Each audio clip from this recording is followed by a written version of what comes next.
প্রবাসী কর্মসংস্থানের যে সুযোগ তারা এটাকে সমন্বিত করার উদ্যোগ নিয়েছেন, আমি সেই উদ্যোক্তাদেরকে আমি ধন্যবাদ জানাই।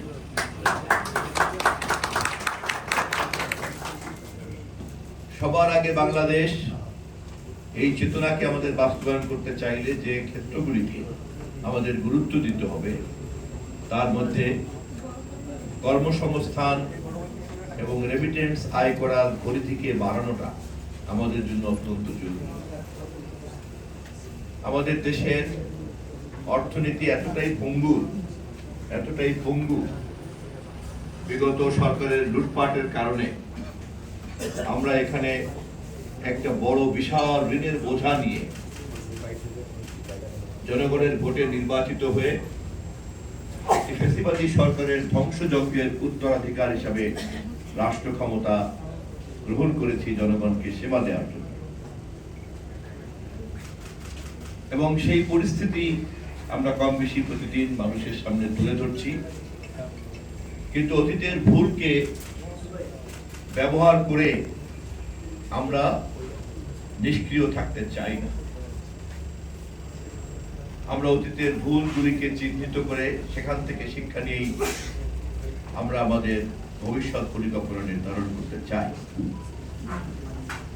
মাননীয় প্রধানমন্ত্রী বলেছেন, আজকের পত্রিকাতেও আপনারা দেখবেন, আমাদের সামনে এখন 3টি বড় চ্যালেঞ্জ।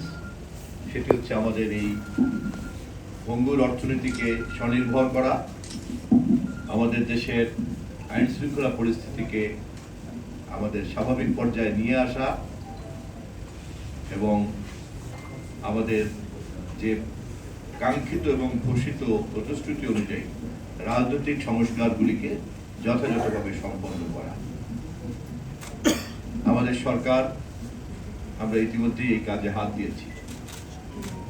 মহান জাতীয় সংসদে সরকারি দল এবং বিরোধী দল আমরা এই বিষয়ে ঐক্যমত পোষণ করে এগিয়ে চলছি। আমাদের যদি অর্থনৈতিক এই সমস্যাটাকে গুরুত্ব দিতে হয়, তাহলে তার জন্য আমাদেরকে যে সমাধান বের করতে হবে, সেই সমাধানের একটি গুরুত্বপূর্ণ ক্ষেত্র হচ্ছে আমাদের দেশের বৈদেশিক মুদ্রা অর্জনের মূলত জায়গা হচ্ছে দুটি। একটি হচ্ছে আমরা আমাদের রেডিমেড গার্মেন্ট সহ অন্যান্য বেশ কিছু উপাদানকে রপ্তানি করে আমরা যে রপ্তানি আয়টা করি, প্রায় 40-42 বিলিয়ন ডলারের মতো আমরা এখানে আয় করি, অথবা কোনো আরো বেশি গড়ে তাই দাঁড়ায়। আর রেমিটেন্স থেকে আমরা যেটা আয় করি প্রায় 20 বিলিয়ন ডলারের মতো, গত বছর একটু বেড়েছে। আমরা যদি একটু গভীর মনোযোগের সঙ্গে খেয়াল করি, এই দুইটি বাদে আমাদের কিন্তু বৈদেশিক মুদ্রা উপার্জনের আর কোনো ক্ষেত্র নাই। অথচ আমাদের দেশের অর্থনীতি হচ্ছে আমদানি নির্ভর। আমদানি করতে চাইলে আমাদের কিন্তু বৈদেশিক মুদ্রা লাগবে। তাহলে বৈদেশিক মুদ্রা যদি আমাদের উপার্জনকে বাড়াতে হয়, তাহলে আমাদের এই দুটো জায়গাতেই পরিধি বাড়াতে হবে। রপ্তানি পণ্যের পরিধি যেমন ডাইভার্সিফাইড করতে হবে, তেমনি আমাদের রেমিটেন্সকে নিশ্চিত করার জন্য প্রবাসে কর্মসংস্থান, মানব সম্পদ রপ্তানির বাজারকে আরো অনেক সম্প্রসারিত করতে হবে। সম্প্রসারিত সেই বাজারে থেকে যাতে তাদের উপার্জনের বৈদেশিক মুদ্রা রেগুলার চ্যানেলে যাতে বাংলাদেশের সরকারের কাছে আসে, বাংলাদেশ ব্যাংকে যাতে জমা হয়, সে ব্যাপারে ব্যবস্থা নিতে হবে। সম্প্রসারিত বাজারগুলিতে যারা কাজ করতে যাবেন, তারা যাতে দেশের অ্যাম্বাসেডর হিসেবে কাজ করেন, সে ধরনের আচরণে তাদেরকে প্রশিক্ষিত করতে হবে, যাতে তারা ওই এলাকায় কাজ করতে গিয়ে এই ধরনের এমপ্লয়ার কান্ট্রি যারা কর্ম দেন, নিয়োগ দেন, সেই সমস্ত দেশ যাতে বিরক্ত না হয় এবং আমাদের প্রতি যাতে তারা অসন্তুষ্ট না হয়। এ ব্যাপারে আবার এই সমস্ত প্রবাসী কর্মীদেরকে, সহকর্মীদেরকে আমাদের তাদেরকে সেইভাবে মোটিভেট করতে হবে। মোটা দাগে এই হচ্ছে কিন্তু কাজ, এবং এই কাজগুলি করার জন্য সরকারকে সবচেয়ে বেশি সহযোগিতা দিতে পারেন আপনাদের এই বিতল বাংলা সমন্বয় আর হলো প্রবাসী, যাই হোক এই সংগঠন সমন্বয় উন্নয়ন সমিতি এবং প্রবাসী উন্নয়ন সমিতি, এই ধরনের প্রতিষ্ঠান আপনারা সরকারকে সহযোগিতা দিতে পারেন। আমরা যদি আমাদের আলোচনাকে শুধুমাত্র রেমিটেন্সের মধ্যেই সীমাবদ্ধ করি, কারণ রপ্তানি আয় কিভাবে বৃদ্ধি করবে এটা যারা বিভিন্ন পণ্য রপ্তানি উৎপাদন করেন তাদের ব্যাপার। এর বাইরে আরেকটা ক্ষেত্র আছে, সেটাও একটা বড় ধরনের কাজ হতে পারে, সেটা হচ্ছে পর্যটনের ক্ষেত্র। কারণ পর্যটন যদি আন্তর্জাতিক পর্যটকদের দৃষ্টি আকর্ষণ করা যায়, তাহলে তারা এসে এখানে ডলার খরচ করবেন, বৈদেশিক মুদ্রা খরচ করবেন।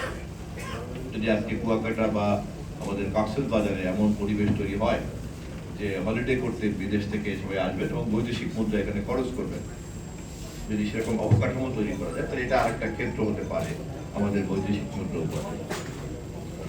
এছাড়া কিন্তু চট করে নতুন করে বৈদেশিক মুদ্রা উপার্জনের আমাদের আর কোনো জায়গা নেই। তো সেই কারণেই রেমিটেন্স আমাদের জন্য খুবই গুরুত্বপূর্ণ এবং এর পরিধি বাড়াতেই হবে। আপনারা অনেকেই জানেন যে আমরা জনসংখ্যার দিক থেকে এই মুহূর্তে একটা ডেমোগ্রাফিক্যাল ডিভিডেন্টের মধ্যে আছি। আমাদের জনসংখ্যার যে গতি, তাতে কর্মক্ষম লোকের সংখ্যা অনেক বেশি। পৃথিবীর সব দেশে কিন্তু এটা নাই। কোনো কোনো দেশে বার্ধক্যের সংখ্যা বেশি, কোনো কোনো দেশে কর্মক্ষম লোক নাই বললে চলে, হয় শিশু বেশি নাহলে বার্ধক্য বেশি। কিন্তু আমরা এখন এমন একটা জায়গাতে আছি যে আমরা আমাদের ডেমোগ্রাফিক্যাল ডিভিডেন্টের জায়গাতে আছি। একটা বড় অংশের কর্মক্ষম জনগোষ্ঠী আমাদের আছে। এই কর্মক্ষম জনগোষ্ঠীকে আভ্যন্তরীণভাবে কাজে লাগানোর জন্য, যেহেতু এটা খুব ঘনবসতির দেশ, পৃথিবীতে সবচেয়ে ঘনবসতির দেশ হচ্ছে আমরা, সেই তুলনায় আমাদের অর্থনীতি, আমাদের শিল্প, কল কারখানা, কৃষি এদেরকে কর্মসংস্থানের জন্য অ্যাকোমোডেট করতে পারছে না। অতএব জনসংখ্যার ভারসাম্যের জন্য এবং আমাদের এই ডিভিডেন্ডকে কাজে লাগানোর জন্য আমাদেরকে রেমিটেন্সের ক্ষেত্রকে বাড়াতে হবে, এই পরিধি বাড়াতে হবে। আমাদের সরকার এ বিষয়ে সজাগ। আমাদের নেতা এ বিষয়ে বারবার আমাদের প্রবাসী কল্যাণ মন্ত্রণালয়কে তিনি পরামর্শ দিচ্ছেন এবং তারা এই বিষয়ে এগিয়ে চলছেন, নতুন নতুন বাজার কিভাবে বাড়ানো যায়। আমি আপনাদেরকে অনুরোধ করব যে আপনারা যে চিন্তাগুলি করছেন, পরামর্শগুলি করছেন, এটাকে আরো সুসংগঠিতভাবে করে, গুছিয়ে করে আপনারা সরকার পর্যন্ত পৌঁছাবেন এবং আমি তথ্যমন্ত্রী হিসাবে এই সম্ভাবনাগুলিকে কাজে লাগানো এবং আপনাদের ক্ষেত্রে যা সংশ্লিষ্ট যে মোটিভেশনাল যে কন্টেন্টগুলি সম্প্রচার মাধ্যমে প্রচার করলে আপনাদের এই কাজটা করতে সুবিধা হবে, আমরা সেটাকে একটা জনসচেতনতা তৈরি করার জন্য সবসময় এই প্রচারের ব্যাপারে আগ্রহী থাকবো। এই প্রতিশ্রুতি আমি আপনাদেরকে ঘোষণা করে রাখলাম।